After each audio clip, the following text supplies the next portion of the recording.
Okay, in the cutthroat world of business and some styles of management, the theory goes, if you want to get rid of someone, give them a job they can't do. Anybody been on the other end of that?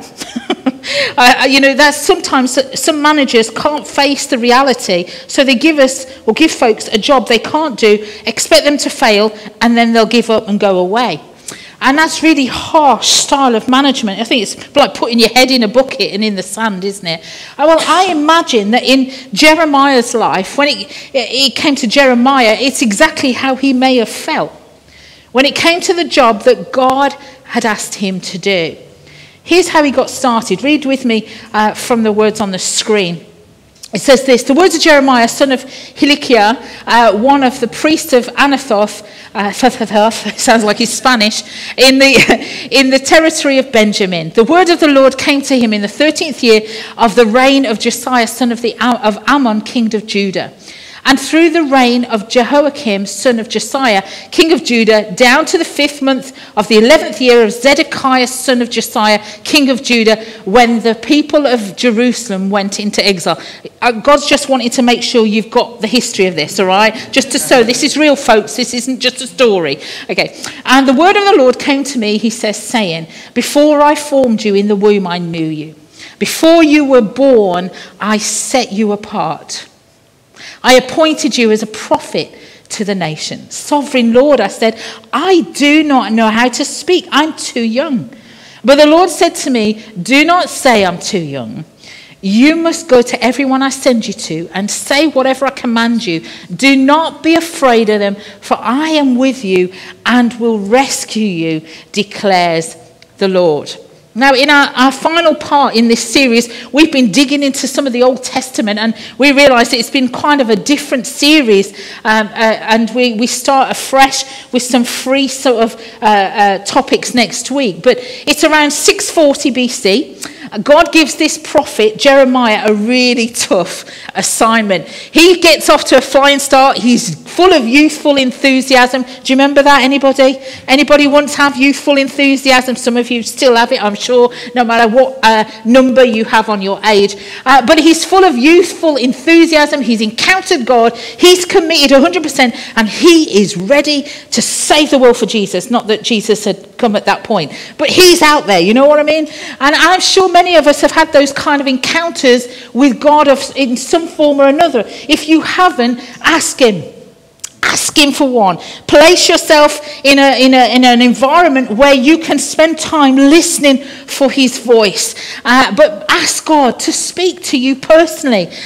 We hope that on a Sunday, through preaching and through relationship, God speaks to you in all sorts of ways. But maybe your encounter was at camp. Maybe your encounter with God was at a conference or in a church group, or maybe in your quiet private devotion times. And you perhaps felt the Holy Spirit call you to do something, to change something. And you said, all right, I'm in. I'll do it. And something within you started to change, started to burn. And you sort of said to God, I'll go where you say. I'll do what you say. I'll serve you differently on my front lines this week. Something clicked with you. Now, I'd been a Christian since I was about 8. You'll know the story. I became a Christian in the cupboard just there, and it's now my office. And obviously, I haven't been here since then. But in my late teens, God challenged me to get off the fence. I've got so many splinters on my backside, folks. I sat on the fence when it came to my faith for a number of years. I'd done church. I came to church. I just did the church side of stuff. And yet God challenged me to follow him 100% rather than just to do church. One face for inside the church building is what I got with my Christian pals, and a very different face at school and sixth form, if I'm really honest with you. My response was exactly the same as Jeremiah's. I probably even read those words, and it challenged and touched my heart. I know what I said at the time. I'm much too young. Who's going to listen to me? What do I know?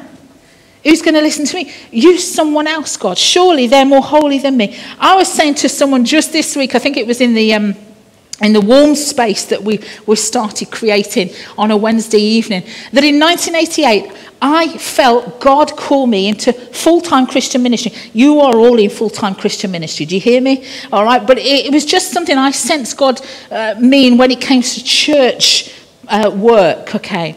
And this was at the same time I used to hope that my dad had parked right outside the church door so I could scuttle in and nobody had seen me. Nobody would know that I was a Christian. I was a secret saint. Why me? I hadn't even got the guts to allow my friends to see me walk down the street and into the front door. What was God thinking? What good was I? There's plenty of other better, holier people than me that he could choose. I'm happy doing church, in the building. But I said to God, look, if this is you, don't ask me to do anything much. What's that about? Don't ask me to do anything up front. Well, you're all laughing and you're thinking, I wish you'd have heard it. I couldn't pray out loud.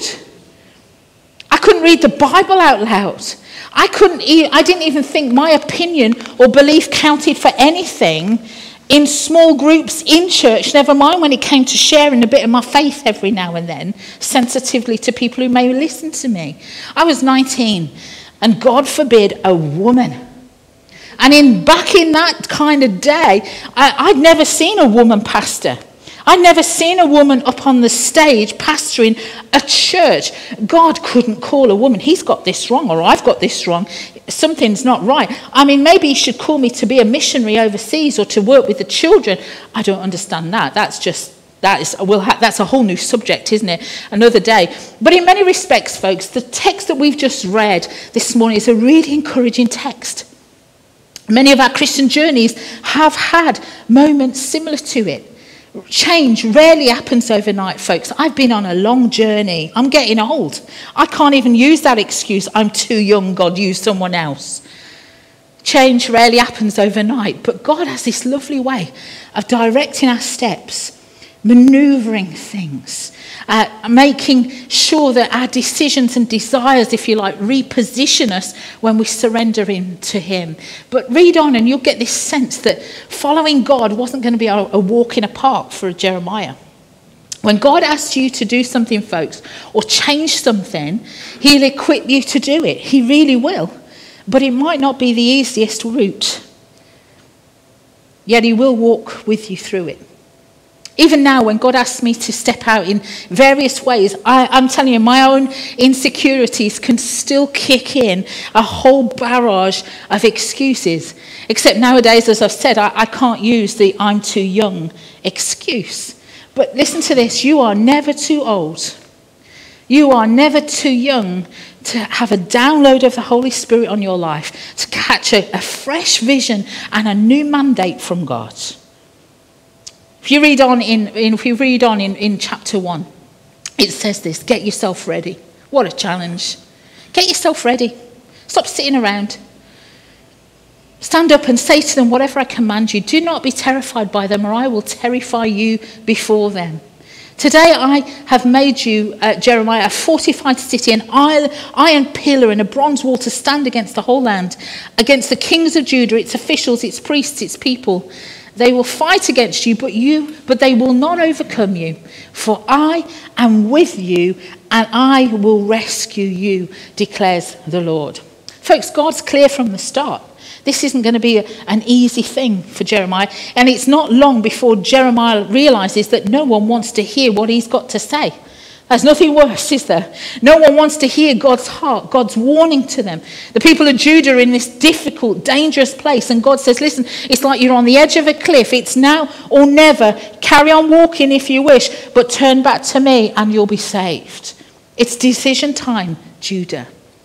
And if you read on, Jeremiah, as I've done on church stage before over the years, he gets this big pot and he drops it in front of his audience, and he drops it as part of his presentation, this big jar, and that jar represents their nation. It smashes at Jeremiah's feet. God's warning them that the shattered pieces is a picture of a level of brokenness that can't be repaired even with kintsugi. if they choose not to change, if they continue to kick God out of the scenario, think they could do it on their own, they'd had it. I wonder, is there a jar over our nation today? Our leaders, our communities really need you. They need our prayers, folks. You are in the world, but not of the world. You are light in darkness. How many other things can I say? They need to wake up to the destructive, ungodly, immoral paths that they're on. We need to, as John mentioned earlier, we need to pray for our Christian MPs in Parliament. Pray for those calling the shots in government, especially this week, that they put aside their egos and do something right. And who knows, even godly for this coming season. You know, many years ago, the in thing was to knock on people's doors and try and start up a conversation about God. Anybody do that?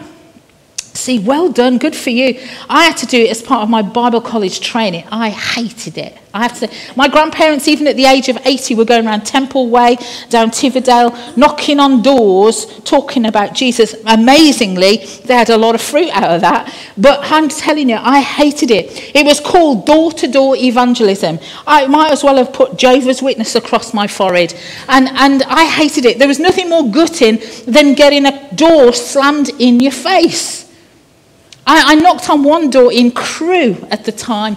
It looked closed. It was a load of terraced houses. And it turned out that it wasn't locked, this door. So I knock the door and I fall in because the door wasn't just opened in front of me. And down this little corridor of this terraced house was a dog looking at me, and he starts to run. I never got up as quick as I did that day in my life then or since. But imagine, this is Jeremiah's life.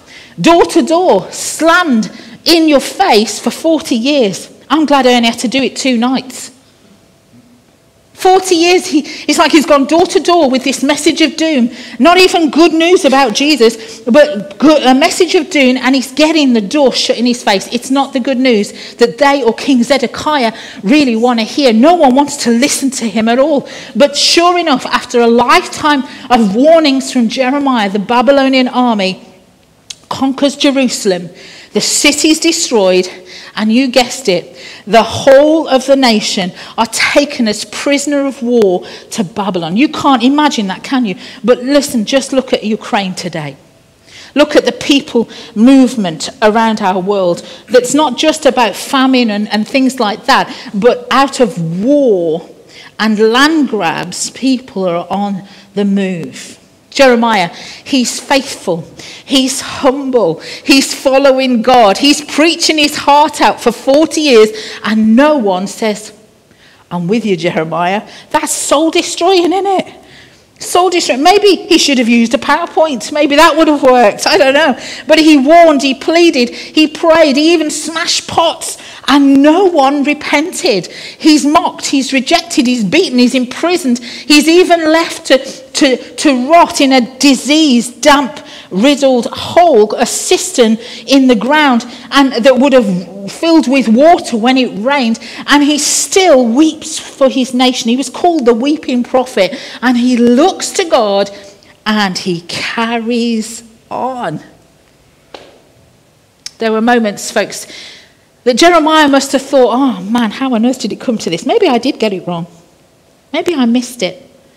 God had definitely said, and he knows it, he can't get away from it, that call on his life. I will protect you. I will be with you, even down the hole. I will rescue you. And you know what? God did. And I'm sure Jeremiah must have felt so abandoned in moments of his life. Jeremiah prays in chapter 20, you tricked me, God. You've had me on. 40 years down the drain for what? Where's the international ministry? You can imagine it, can't you, nowadays? Where's the TV slot, the God TV slot? Where's the mega church ministry? Where's the place on the worship team leading the hundreds of people in my church? Where's the book deal and the international speaker price tag? Where's the applause? I love what Francis de Sales says. He says, be not miserable about what may happen tomorrow. The same everlasting Father who cares for you today, even down a cistern, will care for you tomorrow and every day. Either he will shield you from suffering, or he will give you unfailing strength to bear it, to get through. Now, folks, in the face of unspeakable rejection and back-breaking discouragement, Jeremiah says, something burns within me. Something. I can't not mention God to these people. His word is in my heart. It's like a fire. I shut up in my bones, but I'm weary of holding it in. I can't stop talking about what God is saying. Folks, this guy's relentless. I think if Jeremiah had a theme tune, it would be Chumbawamba. You know, I get knocked down, but I get up again. I can never, because it's too fast here, but I get up again. You're never going to let me down. I get up down. And that's going to be an earworm for you. You're all going to be humming that on the way home and around your dinner. Okay. But folks, when life's tough, and life is tough, when life's storms just keep on rolling in, you might be tempted to put on a happy face and say, I'm fine. When you're tempted to ignore life storms and deny that they really exist and how you really feel, when deep down you just want to shut the door on the world and give up, can I encourage you to learn from people in the Bible like Jeremiah, just ordinary folks, just like you and me? Would you get authentic? Would you get honest with yourself and God? Download your fear, download your frustrations and your miffness and anger and dissolution in prayer to him. Jeremiah's prayers in these moments are really messy, folks, but they are great, honest prayers. Can I be really honest? Can I be really authentic with you today? And please don't send me a card or think that I'm about to give up. Not at all right? But pastors are leaving ministry in their drones across the world. Pastors, including me, get disheartened. Really? Well, how unholy are you? No, how human are you? Pastors in the 70s, 80s probably wouldn't want you to have known that in church life. But here's the reality. We're human, but we hang on to the call that God has given us through thick and thin. So many times it would be so easy to pack it all in, to give up. And it's only the call of God that keeps us. Those words, I will be with you through the storm. I will, those calling moments, those key moments in our lives. The mountain moments, the promises along the journey that sustain. When people aren't responsive, when the breakthroughs, the healing, the change doesn't come, the miraculous answers to prayer don't happen as much as you think they should, when people seem so blinded and don't accept that God exists, never mind the fact that he loves them to bits and wants relationship with them. But it's another thing entirely when you get pommeled and shamed, shoved in stocks in the town square outside Sainsbury's, if you like, just because you've done what God's asked you to do. I tell you, I've got nothing on Jeremiah. There are Christians around the world, aren't there, today, persecuted for their faith and the calling that God has placed on their lives for this time. We can learn a lot, folks, from Jeremiah, an ordinary chap, doing what God has asked him to do. He got good at hanging in there. You read the book, you read it and read Lamentations. He wrote that and all. If you've got read Lamentations on a good day, because as the word says, Lamentations, it's like woe is me, But he was so genuine. He was so real. He said it as it was. But we can learn a lot from him. He got good at hanging in there. Talk to any Christian who's come through a tough nightmare of a time, and they will tell you that they were glad they hung in there through the tears and held on to God. Maybe that is you and how you even feel today. Hang on in there to God. He got good at being honest with himself, authentic with God. He got good at downloading hope in the middle of the darkest, most painful times. And he saw God show up and see him through. He got good at guarding his spirit. It's one thing to stay faithful, folks. It's another thing to stay sweet-spirited, isn't it? Don't be a faithful but bitter, hard-hearted pew filler. There's plenty of them around if you go around some church. I am so glad we ain't got any of them. Other than, oh no, I better not. No, I'm not. No, not at all. That's going to get you, I woke you up, didn't it? He got good at guarding his spirit. He didn't allow anyone or anything to cut in on him and the call that God had placed on his life. He still sees beauty and grace even in the people who reject him day after day after day. From the middle of a cistern and a rotten hole, he's saying all praise to God. He's praising him through the storm. He got good at being thankful.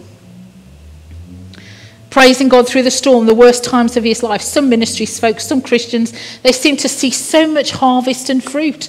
They really do, and others not so much. And we'd be good. It's not good to go down that road of comparison. God has different callings on our lives. He uses us where our uniqueness. He gifts us differently. Some of us will never know the seeds that we've sown over the years, but you know what? God knows. God sees it, and it's his opinion. It's his visual. It's his clock that needs to be seeing those things. Folks, he sees the bigger picture. We are part of a kingdom team.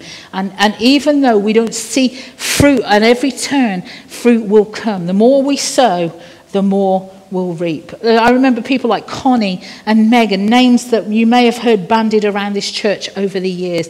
Ladies in the 60s, 70s, 80s who preached when they weren't allowed to. Or the church said they weren't allowed to, but they followed the voice of God, the calling of God, and they trailblazed forward through the life of church. People who will never probably realize in their humility the amount of influence they had over people's lives. The fruit that we see even now from their prayers and their ministries. He got good at obeying God and standing strong. Obey God even when you don't feel qualified and you don't feel prepared. Folks, like Jeremiah, many of us start out the race of our journey with God with incredible excitement. And sooner or later we learn that patience and long-suffering are part of doing God's will in this world. That God didn't promise instant. He didn't promise easy. He didn't promise pain-free, although all of that is involved in the journey. But he did promise he'd be with us through it all. Even when it gets hard, stay close, stay obedient, stay authentic, stay real. God says, hey, don't let life shatter you. Don't let the news you read every day of the week shatter you or break you. Turn to me, follow me, walk with me, and I'll be with you through thick and thin. You can count on me like Jeremiah learned to count on me. No matter what life throws at you, to the very end of the time, I've got you back, and I've got you for all of eternity. So can I ask you, church, this morning, what is God saying to you? What have you been hearing him saying? What's your next step in God? What's he asking of you? Who's he calling you to? Is he asking you to stay and not run from a situation? Is he asking you to consider things differently in a situation? Is there a difficult conversation that you need to have with someone to make peace and reconcile? Is he calling you to a group of people that he wants you to serve in some way? Perhaps he's calling you to come along someone who's difficult at work. I don't know what he's saying to you. I don't know what your call is today. But as we come around communion, which we're going to take in just a few moments this morning, and when we worship, and we're going to worship a little bit more and just have a bit of time to reflect before we head into the week, I pray that the Spirit highlights your next steps. That he encourages you in the things that he's already said, but you're perhaps umming and ahhing about. Oh, I don't know whether... Talk to somebody. Help them help you to find out the steps forward. I pray that he confirms desires that have been brewing in your heart lately, or nudges them out if it's just your ego or personal wishes. Folks, Jeremiah was a hero, but he saved nothing, won nothing, and achieved nothing. Or so you'd think. And possibly he took that thought to the end of his days. But here's the thing. Our faithfulness in following God's call, in following the Spirit's lead, no matter how tough it is what matters to God. It's not about how much fruit's on the tree. It's about how you root yourself in him. And he sees the impact that Jeremiah is still having today. He saw the impact of Jeremiah's life in the day, even though Jeremiah didn't get it. But God always gets to see the end from the beginning, the bigger picture. Folks, 10 years ago, today, I met my stepchildren. 10 years ago. That became my new assignment. It sounds awful, doesn't it, that I'm calling two lovely little girls, the age of 10 and 12, my new assignment. Not at all. But I tell you, if you were to look at my Facebook pages, you'd think it was perfect, easy, wonderful. Folks, that's just my highlight reel. We've had, like every family, our struggles and difficulties, and you'll know if you're a step parent, that brings on a different edge. Our assignments are not always walk in the park. You might not be a prophet to a nation. I'm glad I'm not, especially at this point in time. But you are a Christian called to your workplace, your family, your group of pals for such a time as this. You may not be a missionary to Malaysia. You might be a missionary to McKean Road. Some of you know what endurance and faithfulness looks like. It's hard. It's hard graft, folks. You love it. But you know what it's like to get knocked down and to get up again. Time and time again. For 13 years, I wasn't just sent to Coventry. I thought somebody didn't like me for a bit. I wasn't just sent to Coventry, but I was sent to Siberia. Worked that out. Thankfully, it's not at the moment. Thankfully, it was back then. The middle, most coldest part of Russia. You could get on a train and for 20 hours on that train see nothing but trees and snow. It really was Dr. Zhivago. You know, it was incredible. It's a long story, but you know, looking back, that calling started when God dropped a desire in my heart at the age of 16 to learn Russian GCSE. God's always ahead of you. I'm always catching up with him. Siberia, I have to say, was a hard assignment. It was hard. Minus 50 degrees. You walked out the front door, the ice immediately appeared all over your face, and I looked like I'd just climbed Kilimanjaro. 9 flights in 14 days. Is it any wonder I don't really want to go on another plane again? 40-hour trains, the Trans-Siberian Not-So-Express journey. 40 hours between cities.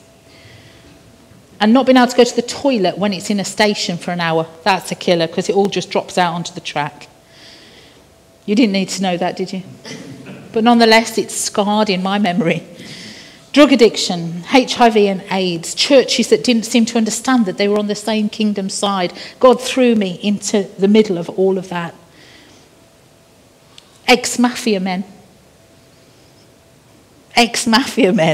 who led their rehab centres for the church with the same authority they'd done their gangs. And these 2 women turn up and they think, who the hell are you? I'm telling you, it was a tough assignment. But I grew to love those guys. And I kept going back. I got up, I brushed myself off, and I went back, and we broke some of the disunity. We broke some of the opinionated nastiness that went on. And people are alive today because they listened. This wasn't a nation. These were people who were going to die of AIDS if they didn't listen to me and my interpreter. Literally. It was a tough assignment. We kept showing up in 2 meters of snow. Travel problems, being thrown off the Trans-Siberian Express or being threatened to in the middle of nowhere in minus 30 degrees. Travel problems that would make your hands stand on end. But we cracked it. It was a God ask that was personal to me, folks. You might be thinking, thank God he didn't ask me to Siberia. How about Barbados? I'd love to be called to a beach mission in Barbados. But it was personal to me and my interpreter, Marina, who's now studying trauma counselling in the middle of Ukraine so she can serve the church. A new calling that she's saying, I'm up for it. I'll do that. It would have been easy to feel helpless, to pack it in. We had our why me moments. What are we doing in this God-forsaken country? But we did it. Moments. But he gave us the stamina and the wisdom for the job. The ongoing fruit, as I've mentioned, remains to be seen. God knows. Folks, your God nudge might not be Siberia, but it might be your workplace in Smethwick, caring for the prostitutes of Soho. Sharon might be your mission today, who everyone else avoids in the office. Some of you are looking after elderly relatives. It's hard and it's emotional stuff. Some of you work with young people with special needs, and you face threatening behaviour every single week. You've got some tough assignments on your hands, and we really honour you. We stand with you as your church family. It's hard. You don't have to go to Siberia. You've just got to walk across the room and be nice, and you can get a smack down. Others of you are sensing a nudge about taking a next step, embracing change, a new challenge in God. And he's been rumbling you and nudging you for a little while now, and you're thinking, what is it? You can trust him, folks. Take the next step. Start the conversation. Talk to us. We're happy to listen, to help you, to pray with you as you walk that forward. But will you trust him as Jeremiah did in the journey? The great times, but also the tough times, the tough assignments that God may give you to do. Would you pray with me? Thank you for listening so well. We're going to just pause before we take communion together. We just want to give people some time just to reflect, respond in their own hearts, as it were, to what the Spirit may just be saying to us. It might just be that we just need to say, God, I'm feeling a bit stuck. What is it that you need me to shift, change, add in, take away?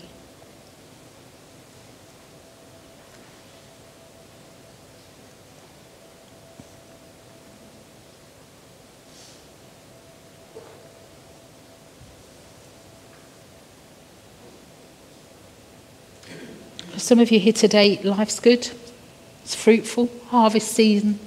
Things are pretty balanced. You feel like you're in the middle of God's call and will for your life. Brilliant. Take a moment to thank God for that. Stay thankful. Stay open to his leading.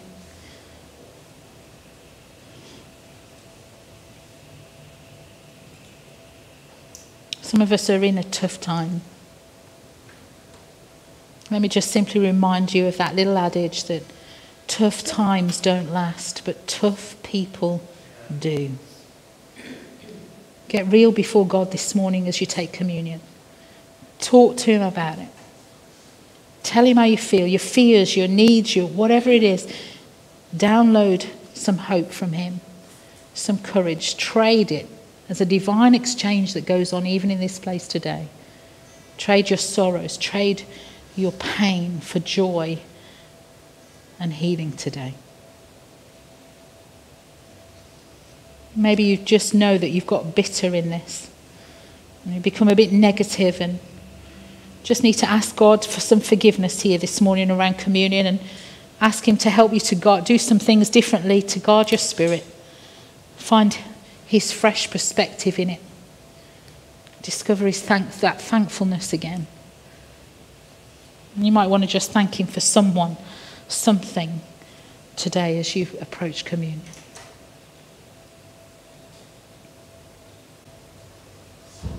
Father, this morning we take heart from Jeremiah's example to us, for Paul's, for Timothy's, for however many people over the decades, the centuries that we've heard about their faithfulness through tough times. Father, would you, through your Spirit, through your word, through your church, help us to stand strong. Would you breathe hope into our lives again this morning where we feel battered from the daily grind. Father, we appreciate that you've called us to Oldbury for such a time as this. To Smethwick, to Tipton, to McKean Road, to wherever you've placed us. You have called us to be there. May we bear fruit for your goodness and glory, we pray, even in the tough times. May we sense your smile, your Spirit's strength over our lives in these coming days.